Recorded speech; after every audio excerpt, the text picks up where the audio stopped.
Gujarat jail વિભાગના વડા માન્ય ડોક્ટર KLN રાવના માર્ગદર્શન હેઠળ ભરૂચ જિલ્લા જેલમાં આજે હર ઘર ધ્યાન અભિયાન અંતર્ગત વર્લ્ડ મેડિટેશન ડે પર વિશેષ મેડિટેશન સેશનનું આયોજન કરવામાં આવ્યું હતું.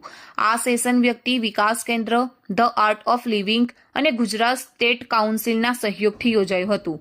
કાર્યક્રમમાં સંસ્થાના પ્રતિનિધિ ધનજીભાઈ વસાવા અને ફાલ્ગુનીબેનની ઉપસ્થિતિ સાથે જેલ અધિકારીઓ, કર્મચારીઓ અને બંદીવાનોએ સક્રિય ભાગ લીધો હતો. ધ્યાન સત્ર દરમિયાન આંતરિક શાંતિ, માનસિક સંતુલન અને સ્વાનુશાસન જેવા મુદ્દાઓ પર માર્ગદર્શન આપવામાં આવ્યું હતું. કાર્યક્રમ પૂર્ણ થયા બાદ જેલ અધિક્ષક NP રાઠોડે બંદીવાનો તરફથી સંસ્થાનો આભાર વ્યક્ત કર્યો તથા આવા પ્રયત્નો પૂર્ણ બાહ્ય વ્યક્તિ વિકાસ માટે મહત્વપૂર્ણ હોવાનું જણાવ્યું હતું.